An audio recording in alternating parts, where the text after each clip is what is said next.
Welcome to Missing. I am Tim, here today with Lance. Lance, how's it going today? It's going great, Tim. We had a wonderful weekend, as evidenced by the sound of my voice, which is a little bit raspy, much better than it was a couple of days ago, coming off of CrimeCon 2022 in Vegas.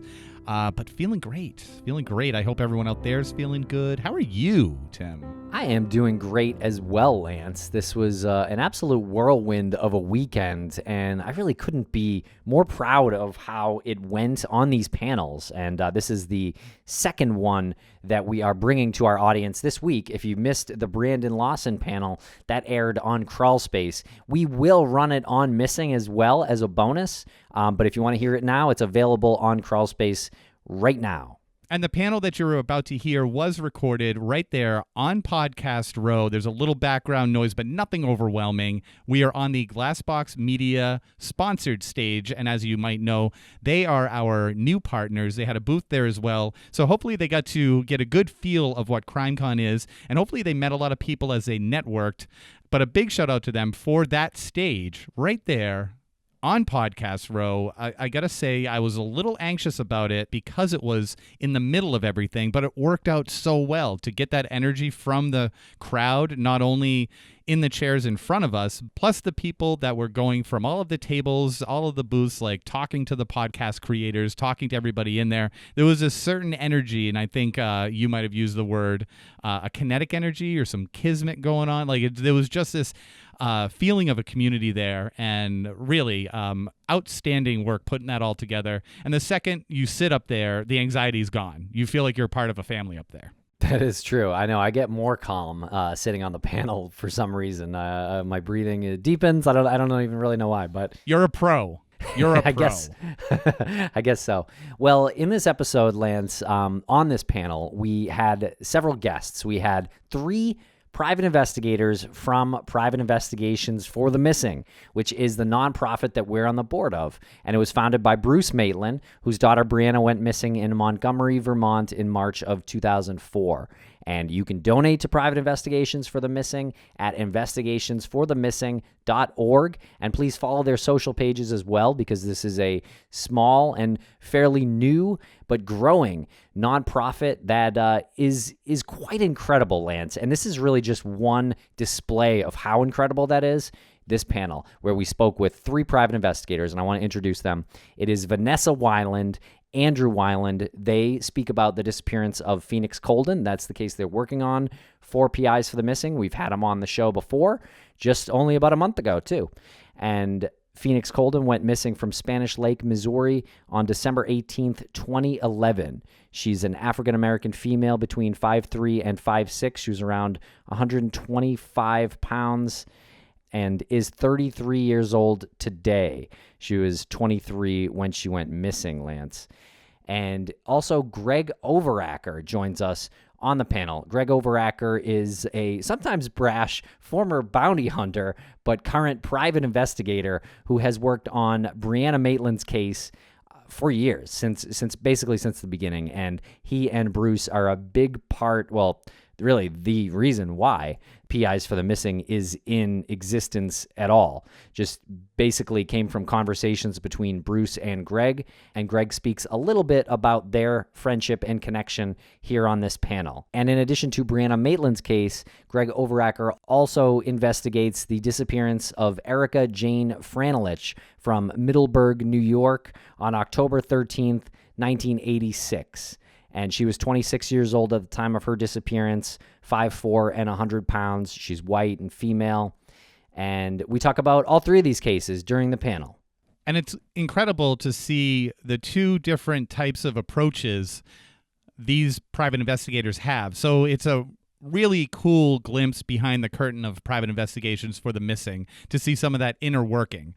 Vanessa and Andy, they take each of those skill sets and come together to make their investigative team, LakeFront Investigations, the best it can be. Whereas Greg has a very much boots on the ground approach. He has an old school knocking on doors approach. But even with these differences between the 2 investigative styles, neither one of them is wrong. They just both bring their own approach, and on some level, they achieve their successes based on that. And again, it's really cool to see how that works in the nonprofit, that they can exist within this one entity and achieve the goals that they set out to achieve. Now, granted, Phoenix has not been found, nor has Brianna or Erica, but every day they work on it, they're one step closer. Every day they communicate with law enforcement, they're one step closer. And both of them, LakeFront with Andy and Vanessa and Greg, they all have their own way to interact with law enforcement as well. So given all of that, this is how the nonprofit grows. This is how people hear about it. To have them on stage, to talk to people at CrimeCon, what better audience to really introduce these individuals? And then when the panel's done, you get to go up to them and shake their hand. You get to get more information. So hopefully there'll be more of those. Hopefully next year we'll get a couple more investigators that join the team. We can get them in Orlando for CrimeCon 2023, get another panel going, and just continue the momentum. Yeah, absolutely. And there was actually a fourth private investigator from PIs for the Missing in attendance at CrimeCon. He did not join the panel because the case that he is investigating is not ready, not there yet. But super cool. 4 PIs from PIs for the Missing in the same room at the same time. Yeah, it's just a great indication of how this nonprofit is growing. And make sure to check out what PIs for the Missing is doing. Check them out on social media. And there are links in the show notes, and please check out the website and consider donating. And we're also always looking for volunteers. So check that out at investigationsforthemissing.org. And to elaborate a little bit on the volunteers, we're looking for research volunteers. We're looking for grant writing volunteers. We're looking for investigator volunteers. So it's not just looking into certain cases. There's a lot of elements that go into it. If anyone's out there and they have experience building nonprofits from the ground up, reach out to us. And a big thanks to CrimeCon and those who work tirelessly over there to put together these events. It was the biggest one that we've ever been to and the most productive one we've ever been to. So round of applause to them for putting all of those hundreds of elements together and really pulling off a successful weekend. Great, and we're going to play a quick commercial right here, and then we're going to play the panel with the private investigators. And just want to let you know, this will probably end up on the Crawlspace feed as well, just to spread the word on PIs for the Missing as far and wide as we can reach, Lance.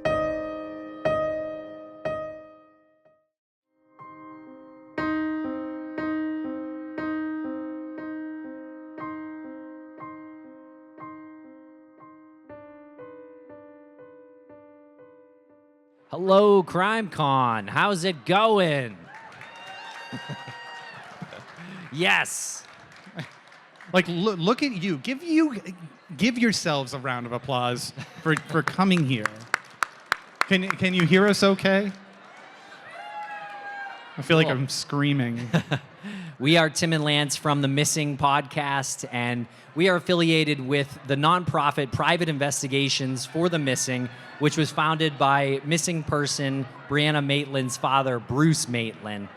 And that's what we want to talk about here today. It's a nonprofit, and a lot of the cases that we cover on the Missing Podcast come in through Private Investigations for the Missing. And it's really quite an impressive organization, and we just want to tell you a little bit about it tonight. Yeah, and I think one of the main strengths of the organization, not on stage, we have volunteers, someone like Erin, who's sitting right there. She works very closely with PIs for the Missing, so I just wanted to give her a shout out. We have, give her a little round of, yeah. At our Crawlspace table over there, we have PIs for the Missing contact information, and we encourage you to go over there and pick that up. For those of you who don't know, we did Missing Maura Murray, and covering one case for the couple hundred episodes that we covered that for, you start to retread that ground. And Bruce had contacted us about the organization that he wanted to found, that he wanted to be a part of. He wanted to have this resource for families that weren't able to pay for private investigators. And he welcomed Tim and I to the board. And then we realized all of these stories that are coming in to the nonprofit are perfect for the platform that was started with Missing Maura Murray. So if you look at our table over there, it's now the Missing Podcast, and it sort of is like the it's like the podcast child of Missing Maura Murray. It's what really it was supposed to become. And we're always super impressed with people like Bruce and folks here that take that tragedy and make it into something that is very productive and very beneficial for other people who are in their situation. I'm going to stop talking now because we have some amazing private investigators who work with us up here on the panel. All right, well, let's start with the Weylands. We've got Ness and Andrew Weyland. Hello. Hi. And they have been working on the disappearance of Phoenix Coldon. Can you tell us a little bit about Phoenix's case? Sure. Yeah. Thanks, Tim. We've been working on the Coldin case, the Phoenix Coldon case, for 2 years now. Picked it up with private investigations for the missing just prior or at the height of the pandemic, I think. Yeah. And we still work with the family. Because we are representatives with private investigations for the missing. The family never pays a dime for that service. This is a family that's been targeted and scammed and taken for a lot, victimized over and over again, really, after not being able to find their daughter for the last 10 years, almost going on 11. And is there any, does everybody know about the Phoenix Coldon's case? For those who don't know, can you give a bit of a background on what the circumstances of her disappearance? Sure. In December of 2011, Phoenix, 23 years old, she went missing from her home in St. Louis, Missouri. Her car was found on the side of the road in East St. Louis. And there was an oxygen special, I think, with Chandrea Thomas and the chief of police. And they kind of did an overview of what happened. But basically, her car was found. And there really hasn't been a trace since. Her family had a few hoaxes. I think you guys have probably, anybody who's interested in like cyber investigations, you've heard of the crying phone calls, right? So we had a few of those. There were people that claimed, private investigators that claimed she was located in California or maybe in California. So they traveled out there billing the family, another in New York. And so there's just been a lot of things going on with the case that hadn't really been true or panned out. But yeah, any other things you can think of to add? No, we keep working with the family, and we make ourselves available to them, and they just want Phoenix home. Yeah, they just want Phoenix home. And her car was found on the side of the road? It was. So the current chief of police, Chief Kendall Perry, East St. Louis Police Department, he was the responding officer that night in that evening in December 18th, 2011. Went out to find the car after a 911 call. And for those of you who aren't familiar with the case, went out, and within an hour that car was towed to a private lot that was contracting with the city. And it was about 2 weeks before the family learned of the car being impounded in East St. Louis, family living in St. Louis, Missouri, right? About 25, 30 minutes away from where the car was found. Car was found on, the street name? St. Clair Avenue, forgive me. St. Clair Avenue, East St. Louis, which is in the Oxygen Network. Chandrea Thomas and the retired deputy chief Joe Delia, thank you. They went out with then Officer Perry. He's still in 2018, wasn't Chief Perry yet. They went out to the scene to get some information to get his take on the way he found the vehicle. He dispelled during that engagement a belief that the family had been pushed out into the media early on. In fact, up until 2018, when the Oxygen Network aired, that the vehicle was found running, doors open in the middle of the road. Chief Perry now says he said that wasn't accurate. The car looked like it had stopped. That it had just been stopped and on the side of the road. lots of strange things in there that we're still trying to piecemeal and take apart. We haven't been able to speak with Chief Perry yet, but I believe that conversation will happen soon. We'll be going to St. Louis in the next couple months or so, talk with family and things like that. And I just want to be clear about the relationship that Ness and Andy have with Private Investigations for the Missing. How were you contacted? How did that connection happen? And when did you decide to take the step forward to present that Phoenix Coldon's disappearance as the primary case you were going to work on? So I think I reached out to. Sorry, I'm not used to this, you guys. I'm a computer nerd. Sorry about that. But I think I reached out to Bruce and Lou, actually, after I did a Trace Labs event. I'm sure that you guys, if you've heard of Trace Labs, they're an organization that puts together Capture the Flag. Basically, they, for lack of a better term, gamify missing persons cases for and crowdsource people to find like data, and then they put together reports for law enforcement and hand it over. So I got involved with Trace Labs and with a few other OSINT organizations. That's kind of what I do as a normal job, day to day. And then as we were looking at missing persons, I just really kind of, I don't want to say fell in love with, but I guess I'm speaking to my people here, so I could use maybe that kind of vocabulary. But I really found that I had a passion for looking for people that either didn't want to be found or couldn't be found. And you solved your first case with Private Investigations for the Missing. Yes, but that's kind of not fair because it was a young man. He had been reported missing actually a number of times, and the last time it turned out that sometimes we don't have a very good avenue for when people actually are found, how to report that out, right? Or how to say, okay, this is a closed case, that sort of thing. And so it was simple. Oh, he's here. He lives in the Maryland, D.C. area around where we were, so we were able to just kind of, get him off the NamUs list too. Yeah, get him off. You're being modest. She's being modest. It's a victory. It's a win. You did it. Good for you. So take the credit. Take the win. All take right, the win. Well, yeah, I don't get a lot, so that's fine. That's fair. And the two of you have a really unique dynamic because you said you're the computer nerd and you are the one that is. I'm gonna, like, my terminology is bad, but you're like the behind-the-scene person. You're and Andy, you've been working with the family very, very closely. It was so closely that I remember you contacting us to prepare us for Goldia, and you said to us, "Listen, you need to approach this with compassion with a capital C."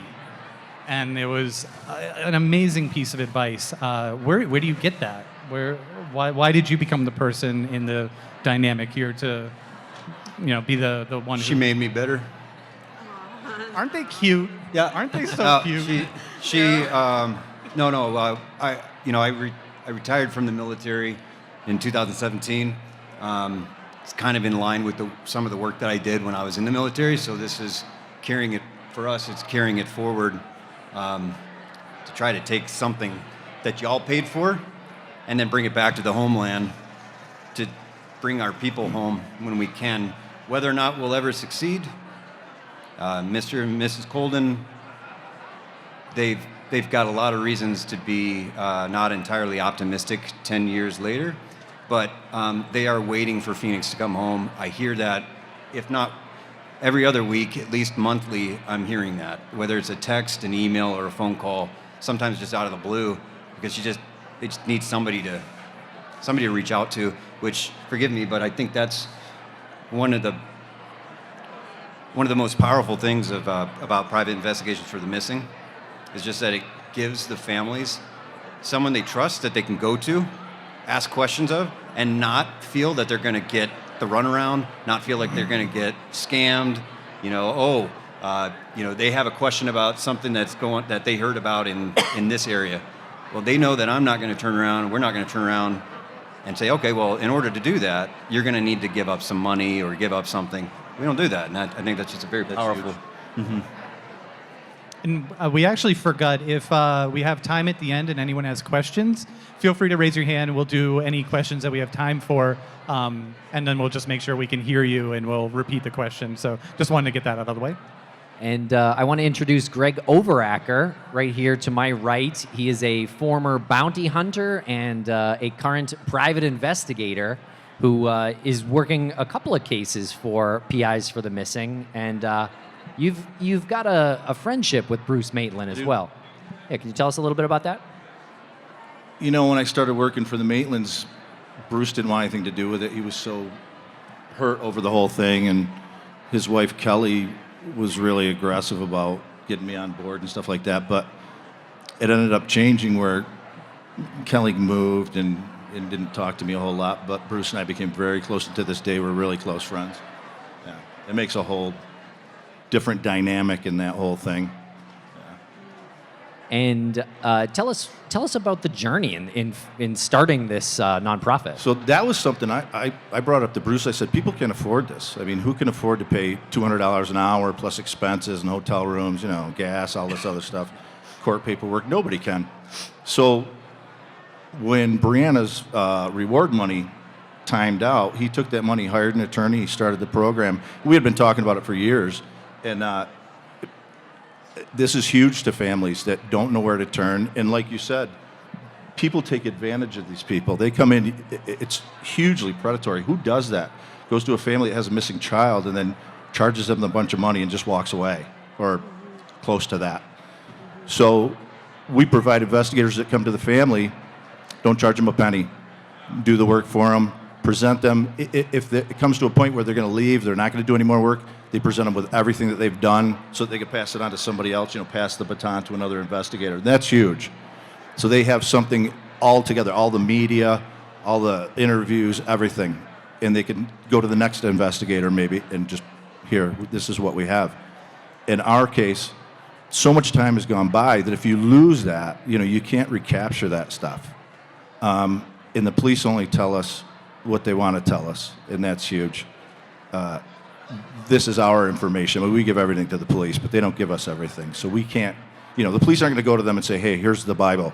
Here's everything you need. So it's helpful to them. And while we're on the subject of the expenses that go into investigating a disappearance, especially one that's requires travel, it requires maybe a couple of days that you stay somewhere, Greg will submit his expenses, maybe give a laugh here. Greg will submit his expenses for approval on the board, and it'll list out fuel costs like $52, hotel $72, lunch $6. Yeah. And we're like, what are you eating for lunch? Like, I'm the PI eating a sandwich while I'm driving, and like I'm on the phone. gas station sandwich. Like you can get a better lunch. It's okay. I'm used to it. Cheap hotels, bad food. Yeah. But my point is that the money that goes in, it is simply used to drive the engine. It's not extravagant. There's how much work did it take to get all of the business cards and all of that? Like, it costs so much to just do the simple things in order to provide the service. And Greg, what cases are you working on for private investigations for the missing? So I don't spread myself real thin. There's one other case I work, Erica Franolich, and if you listen to the podcast to do with Erica, it doesn't seem real. I mean, you're making this stuff up. She's been missing since 1986. Mm-hmm. I called her the forgotten girl, and it stuck because the police just don't work the case. I mean, when I came to them and said I want to do this, they actually invited me in. Yeah, let's have a meeting. That's unheard of. The state police are going to invite you to sit down with them and they're going to talk to you. No. Very open about it and everything. It was during COVID. I went back to them with a bunch of information. This is the time. This is the information. Can't. COVID. Sorry. That's it. Haven't heard anything from them since. Shut us out after a while. But this case isn't a mystery. If you watch the podcast, again, you're not going to believe what you hear. there's no who done it. We name who did it.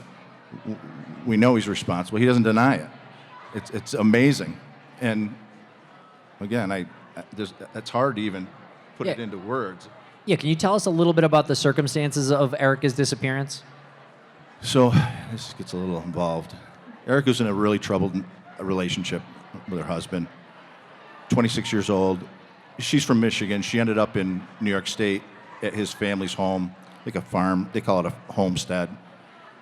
But they were having drug and alcohol problems. Their little boy, little 2-year-old. She's last seen publicly in a bar. Her family doesn't report her missing in Michigan until February, I believe it's February 25th, 1987. So the police in New York, the police in Michigan contact the police in New York. New York sends it back. Michigan sends it back. New York sends it back. Michigan calls them and says, what do you want us to do? She's not missing here. So they go down to the homestead. They ask some basic questions, start it off. He goes back, reports to his superior. He retires, starts over. He goes down, does some preliminary investigation, goes back. He gets promoted, starts over, and it just keeps going like that. Her husband doesn't like the fact that people are coming around asking questions, so he moves. He ends up moving to Albany area, but eventually he realizes that if he moves someplace, this is pre-internet, if he moves someplace where just nobody knows him, he can start over. He can just go live his life. Now he's got the 2-year-old in tow, their child. He moves to Vermont. Oddly, within a stone's throw of where Brianna Maitland goes missing in 2004.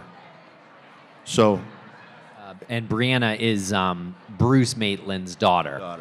And Bruce is the founder of PIs for the Missing. Right. So for me to be involved, I live in upstate New York, with Bruce's case in northern Vermont, and many years later he starts this organization. I say, hey, let me work this one close to me, because it'll cut down on our expenses, and it's supposed to be the first one for the organization to get people to try to give us money to show that we're working, and this is the exposure.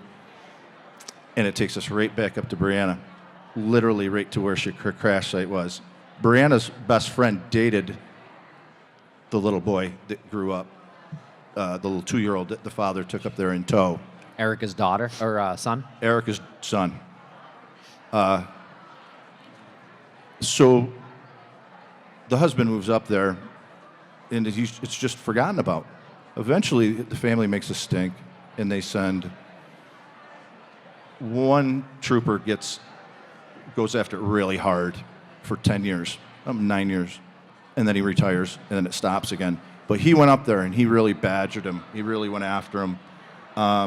He went to Albany and tried to enlist politicians, and look, we've got to prosecute this guy, this and that, and the other thing. And no, it's an election year, and we're not going to touch that. And it's politics. And it gets dropped, and it's dropped now, and nothing's happening with it. Erica's sister, do you remember? She took the husband to dinner and sat for a 2-hour dinner with him. At the end of the dinner, she never mentioned it through the whole dinner. He knew it was coming. She said, you killed my sister, and I know it. He didn't say a word. He didn't deny it. He didn't say, no, I didn't. Nothing. He just sat there. He looked down or something? Yep. She said he just looked down at the ground. He's embarrassed. But please listen to the episodes on this. It's mind-boggling to listen to and to deal with these people. To hear about it's one thing, and you deal with a family and listen to them tell their stories. It's incredible. You have the incidents where Erica's brothers come from Michigan and go to the house looking for her and demanding to tell us what happened. And the police said, you got to go home or we're going to arrest you. They can't do anything about it. It's heartbreaking. So we're trying to get exposure for that. I'm trying to get a journalist to write a nice big long article that'll turn things inside out, but I don't know if that's going to happen. That'd be great. If there are any journalists here who want to talk about that case or any case, please come up to us. We're over there at the Crawlspace and Missing table. And we have produced 5 episodes on Erica's disappearance. One of them was a search as well. They live on both the Missing and the Crawlspace feeds. You'd have to scroll back a little bit, but they're there. So oddly, her whole family comes to us and says, yeah, he killed her. And will you please go search the site? So we do that, which is amazing that they would come to us and do that. But as far as the organization goes, we came to them out of the blue, and this is 30 years later. The family came to us and said, "You've done more for us in a year than the police have done for us in 30, and thank you." And it didn't cost us a penny, and it nudged the police too to move forward. So that's a good thing. Yeah. And we'll be right back after a quick word from our sponsors. Thanks to our sponsors, and now we're back to the program. Can you talk a little bit about the relationship that you have? I know you got into it a little bit, but can you go on a little bit more, a little further about the relationship you have with Bruce and how he compartmentalizes working the organization, working with the investigators, and keeping Brianna separate? Because I think that's important to know how someone can not be fueled by their grief. I can't do this without getting choked up. What's that? I can't do this without getting choked up. I can't. Well, I know. So, Bruce will tell you he has a room that he goes to and shuts the door. And that's it. And if I give him stuff, if I bring him information or something, he may not talk to me for a week because he doesn't want to talk about it. And then when he's ready, he'll call me. You know what I mean? But he had guys come in and leave. He had guys come in to help him that would approach him. I mean, he didn't go fishing for private investigators. Guys would come to him and say, "I'm in this." They'd work it for 6 months or a year, and they'd walk away. And he'd, "Where are you going?" And it kept happening over and over and over. He's come to me and he said, "You never left." And I told him I wouldn't. And Lou won't either. Lou won't walk away. But he's learned to kind of, some people don't have a problem saying no. I don't have a problem telling people no. What? I don't have a problem. He doesn't have a problem telling people no. There's certain people do. But if he doesn't want to talk, he'll tell you no. I can't. But he'll come back to it. Is that what you were looking for, I think? No, yeah, it's an honest answer. Yeah. And I think I was getting to the relationship that the two of you have with the Coldins as well. I mean, both of those families have their own set of grief factors, I guess you'd say. And I'll extend the question to the two of you as well. When did you realize this is a long-term thing and you're going to have to deal with all of the emotions that come with it? And that does translate to you guys, right? You have this, I don't know, you have to have this personal dividing between the professional and the emotional, but sometimes you need to have the emotional in order to even relate to the family. But how do you walk away from that? You can't. My experience with the Coldins, particularly with Goldia, there's just a lot of pain there. And it is difficult to not get choked up, especially when you get a call at 2 a.m, and there's nothing you can do to help her. Yeah. Zero, nothing. All I can do is be a person on the phone, and that sucks. To use that vernacular, it just sucks. The things that Bruce went through, and it's hard to explain it. And when I met them, they lived in a house, a country house. They'd moved out of Vermont to upstate New York. So I went there and I met with them, and I pulled in. They had horses, they had a fence up there and stuff. I get up to the house, and there's 2 really big, angry dogs in the house. I'm very aware of that from my other work. So I'm very aware of dogs. I'm the first thing I look for when I get out of a car and stuff like that. And he had an alarm on the driveway, and the dog's there and stuff like that. Well, what had happened was people would harass them. Who harasses the family have a missing child? That was their only offense. People thought that it would be a good idea to harass them. So they would get calls, they would get people. When they lived in Vermont, their driveway was a mile long into the woods.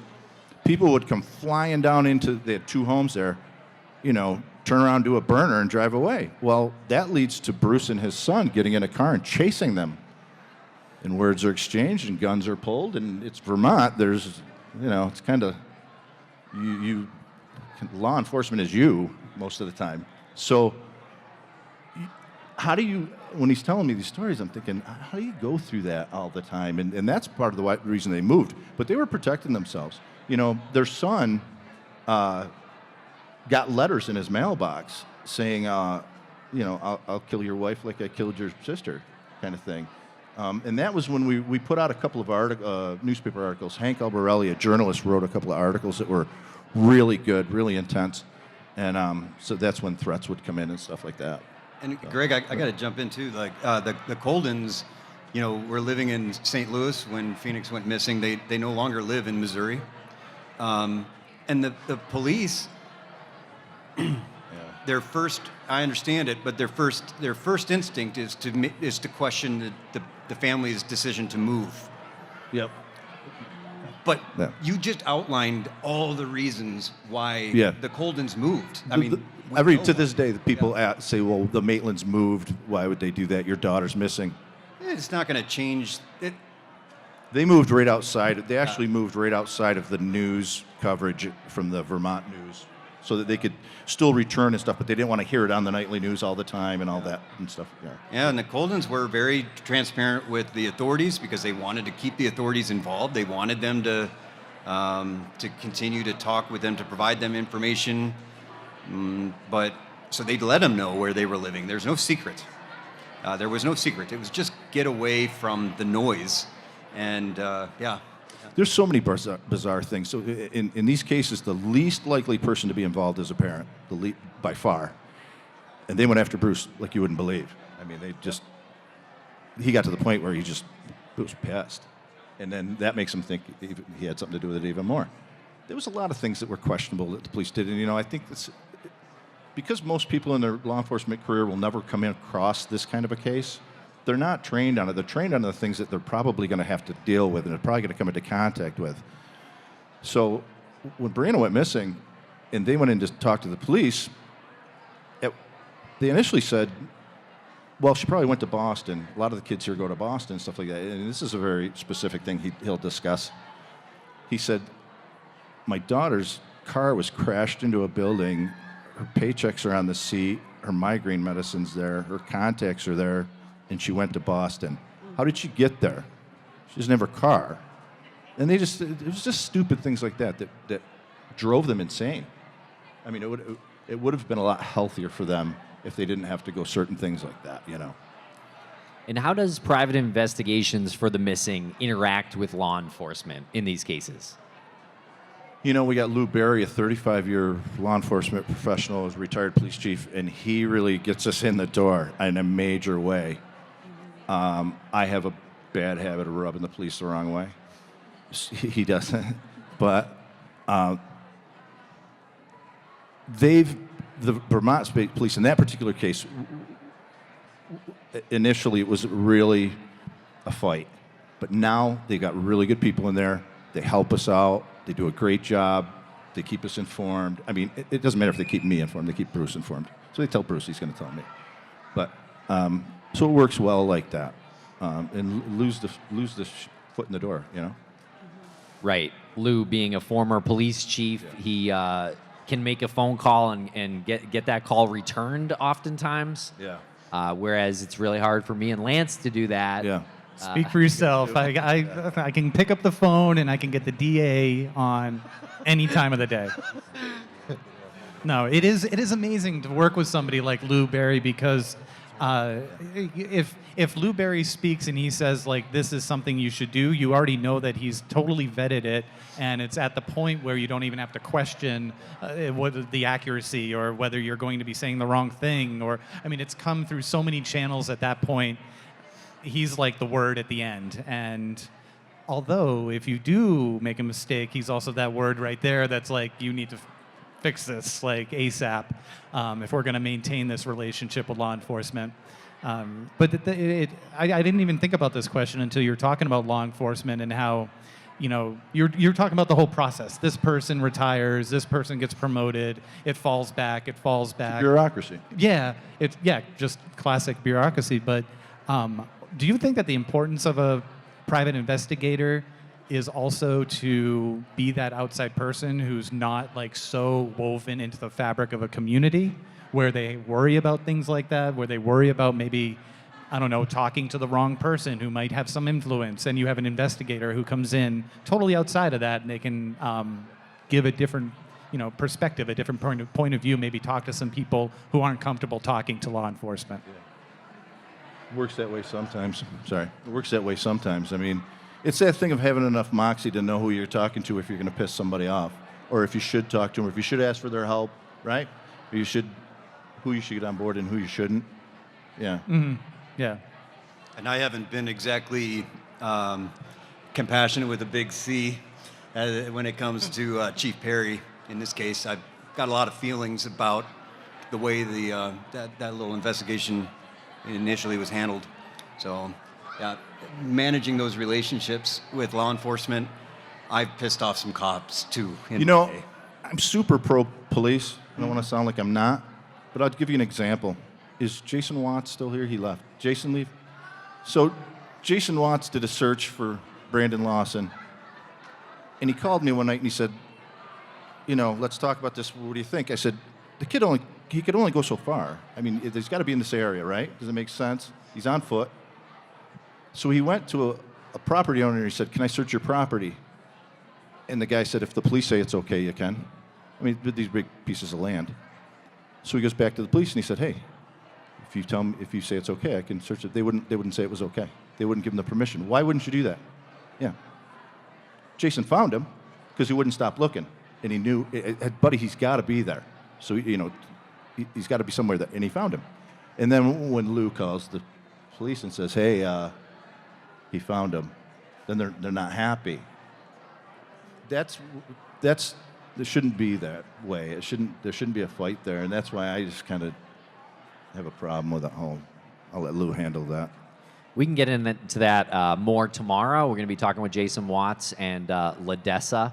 But what do you mean? Who wasn't happy? The police weren't happy? The landowner said, look, if the police say it's okay, you can come on my property and search. So they went to the police and said, he needs your permission. And they said, no. Why would you say no? Landowner, it's okay with the landowner, let him search. But they responded. I go through, again, I'm pro-police and everything, but when I was bounty hunting, I would go into towns in the middle of the night and just take people because I didn't want to have to deal with the police because it was a mess. And they could take them away from you. If they're in NCIC, they could pull them away from you. So I just try to just take them. But I just don't want to go through the gripe and, I got to call my superior. And, I got to go, you know what, get back to me on that. And I just go grab them. It's done. It's too much of a hassle. We would tell people, we are to law enforcement what FedEx is to the post office. You guys go do that. I got one objective. I'm leaving home. I'm going to come home with him. Yeah. And that's it's done. So this was your career as a bounty hunter. Yeah, and that's the way stuff should work. And when I go out and work private investigation cases, I do it the same way. I'm not going to get involved in all that thing with, like in Erica Franolich's case, where this is what's called their superior, and they're sending somebody down there, then he gets promoted, and that file gets lost. And we had things with Brianna's case where we had one instance where somebody called us up and said, look, whatever happened to the statement that was given, it's a long story, I won't go into the whole thing. And we're like, what are you talking about? And they said, it was a statement that was given back in 2012. Okay, just call the police. Well, Lou confers with them, and he says, what about this? We never heard about this. They had no idea it ever happened. The cop who took the statement many years prior had just filed it. No one ever saw it. What happened was we ended up telling them, go look for this. They went and turned a place upside down and found it and stuff like that. But that's not it's not necessarily because they're bad at their job either. It's just a bureaucracy. There's so much going on. There's such a big machine that stuff gets lost. So, and I don't want to give the Vermont State Police the idea that I'm bad-mouthing them either, too, because I'm not. They're professional. They've been great to us. They're fantastic with Bruce, and they know what they're doing. So. Yeah. And I'm curious, what is the process of a case that's submitted to private investigations for the missing? What process does it go to get to private investigators? That's not something I really handle. But when people contact us, it gets vetted, and then I believe Lou might be the one that chooses. Yeah, I think it's Lou and Bruce. Yeah, I think they both go over the cases, each case, Yeah. together, and then they submit it to the board, I believe, right? I think, yeah. I think Bruce would get final word, and then he added the board. You guys do get to choose? Yeah, we do. Somewhat? Yeah. and we say no to every single case. Yeah. No, just kidding. Thanks. In I don't our think we've case ever said no. with the Coldins, Lou reached out to the Coldins first, and then we had to have a couple of phone calls with the family to get them to convince them. Yeah. To get them on board, because they had several bad experiences before, like we said, and so it took them talking to us, I think, a total of like 5 hours before anybody even agreed to take the case. And then they finally said, okay, well, we'll work with you guys. But Goldia was very confident in saying, but if you guys mess with us, I've got my cane and I will hit you over the head. So we started with threats of bodily harm already. They are the example of someone who got taken advantage of, correct? Yeah, they really are. Yeah, that's awful. Yeah, and they still are to this day. They get text messages of just crude photos, just the kind of things that you would never want to see. And I think when you were speaking before, like what kind of keeps us involved, we have two kids. Your kids are grown, but they're never grown. You know what I mean? Like they're still your children. And we have two of our own that are in their 20s, and they do things that, we did in our 20s. They're wilding out sometimes. And so that I know the kinds of situations that they can get into. And it's not because of a fault of theirs, or they're just young. They're exploring the world. And that means that those kids are part of the community. And as, people of the community, we want to make sure that we're extending whatever we can. We're giving whatever help we can to our neighbors, because that's what I would want if something happened to my own children, So it'll keep me going, I think. Yeah.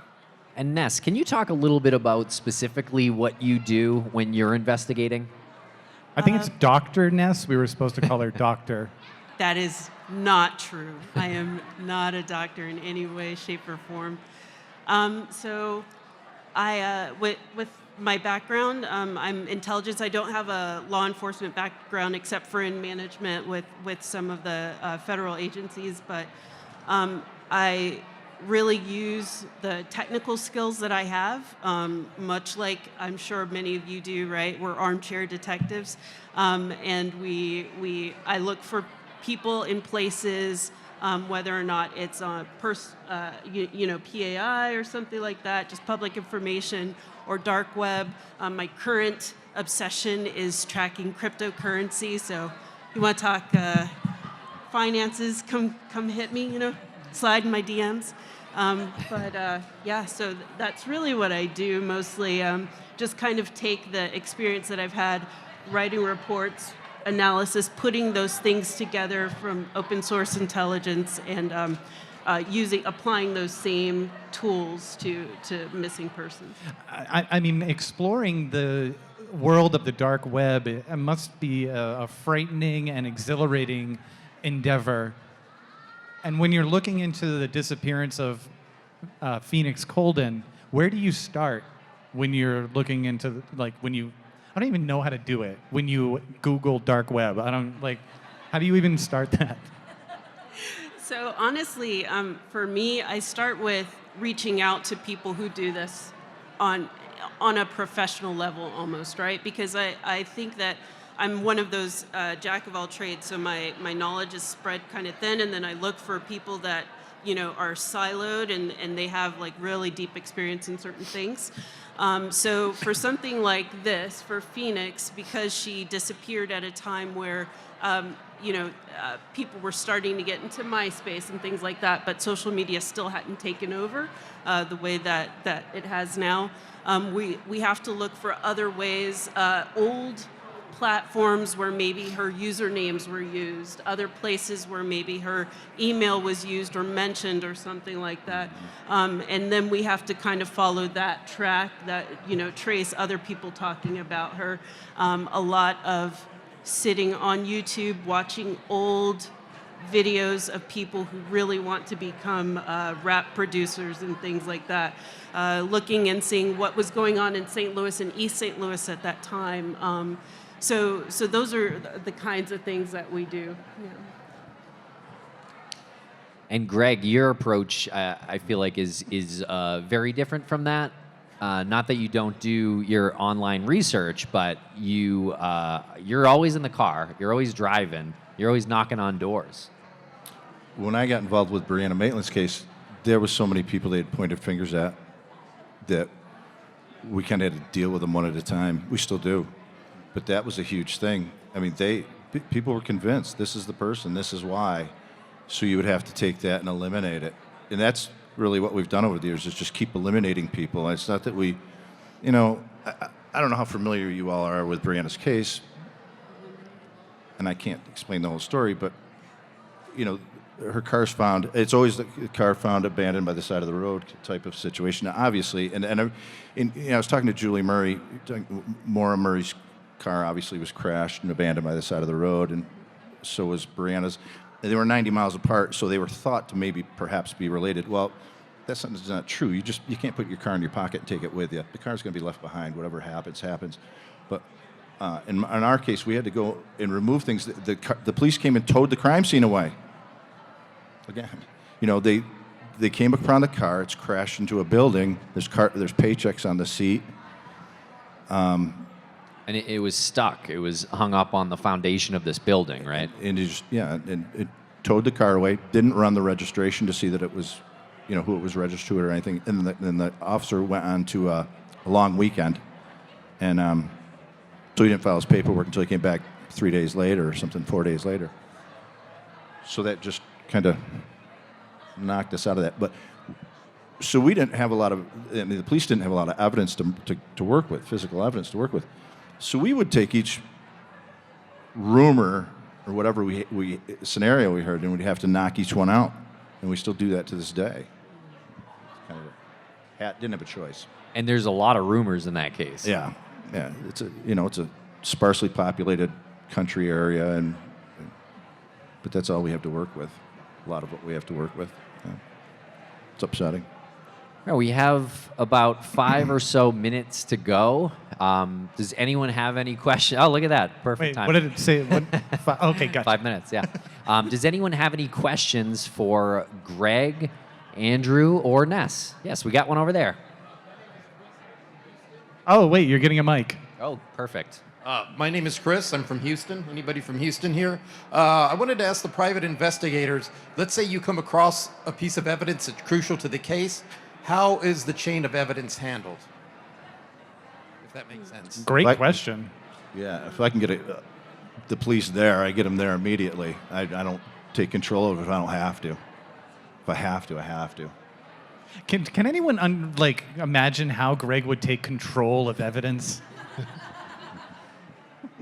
If he has to, he has to. The first thing that they're going to say is that you screwed something up. You never hand it off to anybody. Yeah. It's bad enough when an officer handles evidence. He gets accused by the defense attorney of mishandling it. You can imagine if they'd be all over me. Yeah.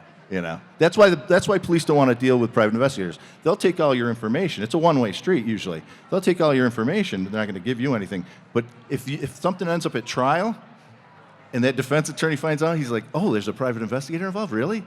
Let's get him on the stand because I'm going to rip him apart. And he's basically going to say, you're not an accredited police agency. See, and that's good to know that this organization has investigators who identify identify, I'm not going to take this evidence and be the hero. I'm going to take this evidence and turn it over. Oh, I've testified. You don't want to be on the receiving end of that.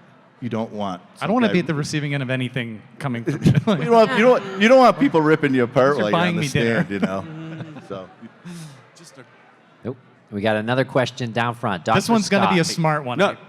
I'm borrowing it from Dr. Shiloh. So about the car being taken, did they not run the registration? What was the Brianna's? date? Yeah. No. So Brianna left the restaurant at 11:20 at night. She drove literally 2 minutes up the road. It's like a country highway. And it was backed into a building on the opposing side of the road. So we have witnesses within the next, I think it's 50 minutes. 3 different witnesses, 4 actually, 2 in one vehicle. Drove by, saw the vehicle there with the lights on, doors open, blinker going. So she's taken in haste, it appears to be. She's crashed, doors open, lights on, she's gone. The next morning, a group of skiers, there's Jay Peaks there, went by, saw the vehicle, thought it was so odd that they got out and took pictures. And that's the only reason the public has any pictures. By 1 o'clock that afternoon, they leave. They don't know what's going on, but they look in the vehicle and stuff. And the house is abandoned. It's not something like, oh, this is someone's house that lives here. It's boarded up.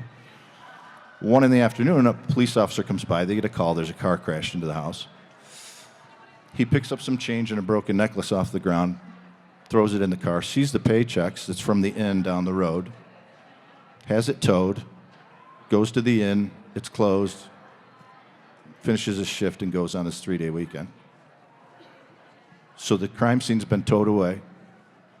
You know, Lou and I have discussions about this where he thinks it's reasonable to think that that was a car crashed by a drunken driver, and I don't, but that's just a difference of opinion. But, yeah. Well, we do know that Othram Labs has gotten involved to some degree in Brianna Maitland's case and actually helped identify a piece of DNA that was involved in the case. And you can check out everything Othram does at dnasolves.com. And please check out everything that Private Investigations for the Missing does on their social pages and at their website at investigationsforthemissing.org. And you can get the information over at the Crawlspace table, and we're also just putting it out there. We're always looking for researchers. We're always looking for volunteers that work with social media. Anybody who's just interested in doing some sort of like case organization, fundraisers, Grant writers. It's a growing nonprofit, but hopefully you've seen like some of the inside baseball of how it comes together and the importance of it. I also want to thank Glassbox for putting up this stage here, right over there. Just a little shout out to them. I don't know if this was, I think this is the first time that these panels have been done within the podcast row. And it's a whole different energy. It's like a really cool energy to feel like everything going on and then talking to you folks. Thank you for showing up. And just anything else that because I feel like I'm getting the wrap it up sign. Do you have we're basically out of time. Thank you so much for listening, everybody. We really appreciate it.